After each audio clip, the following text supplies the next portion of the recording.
বালির জিটি রোডে ট্যাক্সি এবং দুটি বাইককে পিষে দিয়েছে বেপরোয়া সিমেন্ট মিক্সিং ডাম্পার। মর্মান্তিক এই ঘটনায় দুর্ঘটনাস্থলেই মৃত্যু হয়েছে ট্যাক্সির চালক ও এক যাত্রীর। নিয়ন্ত্রণ হারিয়ে বিশাল আকার ডাম্পারের নিচে সম্পূর্ণ দলা পাকিয়ে যায় হলুদ রঙের ট্যাক্সিটি। দুটি বাইকের 3 আরোহীও গুরুতর জখম হন, তাদের হাওড়া হাসপাতালে ভর্তি করানো হয়।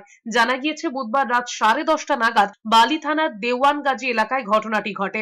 খবর পেয়ে দুর্ঘটনাস্থলে পৌঁছয় পুলিশ ও দমকল। গ্যাস কাটার দিয়ে ট্যাক্সির দরজা কেটে উদ্ধার করা হয় চালক ও যাত্রীদের।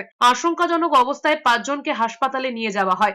হাসপাতাল সূত্রে জানা গিয়েছে তাদের মধ্যে 2 জনের অবস্থা খুবই সংকটজনক। হাওড়া পুলিশের এসি আনন্দজিৎ হোর পৌঁছন ঘটনাস্থলে। তিনি বলেন, একটি সিমেন্ট মিক্সার গাড়ি ট্যাক্সিটিকে এমন ভাবে পিষে দিয়েছে যে সেটি একটি আবাসনের মধ্যে ঢুকে যায়। সকলকে উদ্ধার করে আশঙ্কাজনক অবস্থায় হাসপাতালে পাঠানো হয়েছে। ঘটনার পরেই ওই ডাম্পারের চালক পলাতক বলে জানিয়েছে পুলিশ। খবর পেয়ে ঘটনাস্থলে পৌঁছন বালির বিধায়ক রানা চট্টোপাধ্যায়। তিনি বলেন, মারাত্মক দুর্ঘটনা ঘটেছে, পুলিশ তৎপরতার সঙ্গে কাজ করছে। একটা বডি বের করা হচ্ছে আর একটা বডি দেখা হচ্ছে, তো সুতরাং দেখা যাক। এখনো পর্যন্ত পুরোটা না হওয়া পর্যন্ত এখন কনফার্ম করা যাচ্ছে না, কারণ ভেতরে আরও থাকতে পারে। যে অবস্থায় আছে দেখছি ট্যাক্সিটা, এই তো মানে ট্যাক্সি সেটাই বোঝা যাচ্ছে না। সুতরাং ভিতরে কি আছে না আছে না বের করলে কিছু কমেন্ট করা যাচ্ছে না। এদিকে কোচবিহার আলিপুরদুয়ার সড়কের কাকরিবাড়ি ওভারব্রিজ এলাকায় ভয়াবহ পথ দুর্ঘটনায় প্রাণ হারিয়েছেন এক বিএসএফ আধিকারিক। এই ঘটনায় গুরুতর আহত 4 ব্যক্তি।